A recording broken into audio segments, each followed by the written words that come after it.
What's good, guys? We're back at it again with another video. As you can see by the title, we got my favorite type of video to do today. We got our subscriber breakdowns, and today we have our first big man. So I'm a big, so I kind of been waiting on this one, trying to wait on okay, what big is gonna submit, so I can see how different was he from me, when I was younger, at that age and things like that. But we actually are gonna start doing a lot taller players in terms of top 100. I'm gonna tell you at the end of the video who we're gonna do tomorrow, taller player. But today we have Abdul-Azeez Ganiyu. I think I said that right. 6'5", 215. This game that we're gonna watch is actually from his past high school season, and he's actually, I think, going into his freshman year at Benoit College. It's a D3. Like I said, I'm excited for this one. I'm not gonna hold you guys up any longer. Good initial offensive rebound on this possession. As you make this post move, I slowed it down so you can see. The only reason you missed is because you didn't slow down and come to a strong base so you can explode to the rim. Great up and under on this post move, and the scoop layup makes it an even tougher play. Abdul is also showing some versatility with the mid-range jumper. Good shot. As you catch the ball on this possession, I froze it here so you can see that on the catch, you're actually not on balance and your feet aren't set. So when you do decide to take this jumper, it's an off-balance fadeaway, which is why you airball.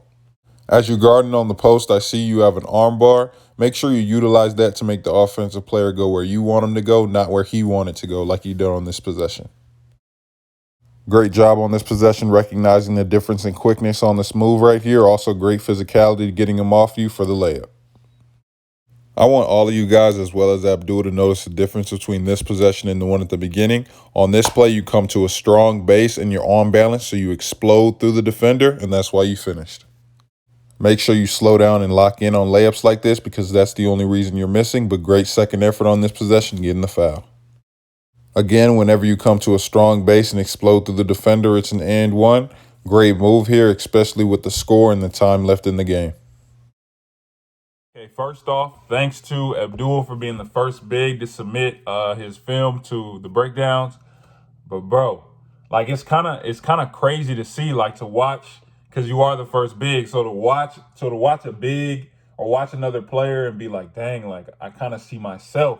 You know what I'm saying? It's kind of crazy. But for you, the biggest thing for you and any big, the biggest thing I have to say to any high school big, any big at all, slow down. Slow down. That is the best piece of advice I've ever gotten. The best piece of advice I can ever give to another big, bro. So what I mean by that is, so offensively, right? Like I showed you at the beginning, so you make the post move, you pump fake, and then you don't really go all the way down to explode up. You kind of half standing up, and then you kind of hop and try and float it up in there, and that's why you missed, because you were kind of rushing a little bit. But notice later on in the game, when you make the move, pump fake, get on balance, and you chilling for a second, then you explode up and through. It's a finish. So when I say slow down, it's because I don't know why, but for a lot of us bigs, when we make moves and things like that, I think it's because we're not used to having the ball in our hands all the time. So when we do get it, we tend to be sped up with it.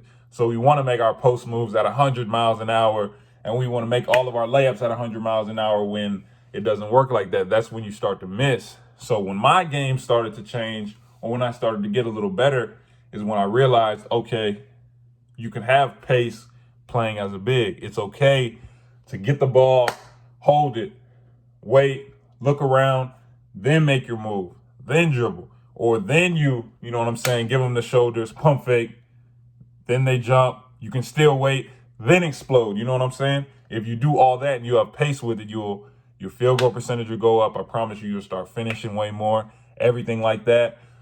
So for you, man, like I was saying, you do remind me of me with the speeding up stuff. Like I said, you do have to slow down for you showing a mid-range jumper. Now, the only thing I do have to say about that is, because you might have taken, I think you took about 4 or 5 mid-range. You made that, I think you might have made 1 or 2.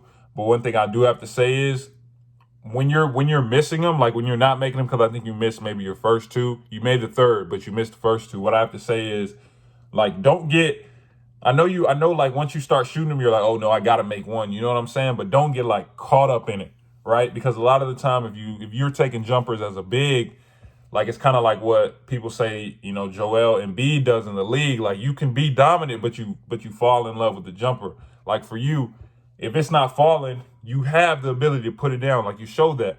Get downhill, get to the free throw line. Like, you got to the free throw line a bunch of times in that game. Like, you don't have to rely on the jumper. And then you show you have pretty good footwork. You got it on the block. You notice that you had a bigger player on you. You're quicker than him. Rip baseline, bump into him to get him off you. Layup, that was pretty good. Defensively, try and work on. It's hard to work on, shot blocking, timing, and things like that. But try and work on recognizing plays early, recognizing players driving to the rim early. Because I realize as I'm watching the game, like, there will be times that, let's say you're on this block, right, and you got a guard coming downhill, you'll kind of be late on recognizing he's coming down here. You know what I'm saying? So you can rotate over and block the shot. Try and make sure that you're attentive at all times on defense, making sure you can see all sides of the court, things like that. But all in all, you're a pretty good player, bro. You just got to stay in the gym. And like I said, slow down. And it won't happen. I'm telling you, slowing down, it won't happen overnight. It won't happen in one game. It took me forever for the game to finally slow down for me. But here's one thing that coach told me. When you first catch the ball, let's say you catch it on the block, count in your head to 3. So 1 1,000, 2 1,000, 3 1,000. Then go, right? So catch it and then count 1 1,000, 2 1,000. And while you counting, just look around the court so you can see who's cutting, things like that. And while you're doing that, it's going to calm you down. So that way you can make the move, you can make strong moves, you'll be on balance and things like that. Like I said, appreciate you submitting your film. You guys like, share, subscribe, turn on post notifications. Remember, if you want to be next for our subscriber breakdown, keep sending your film down to the email in the description with a game picture and jersey number. Appreciate you guys watching, and we're going to be back at it tomorrow with Chet Holmgren.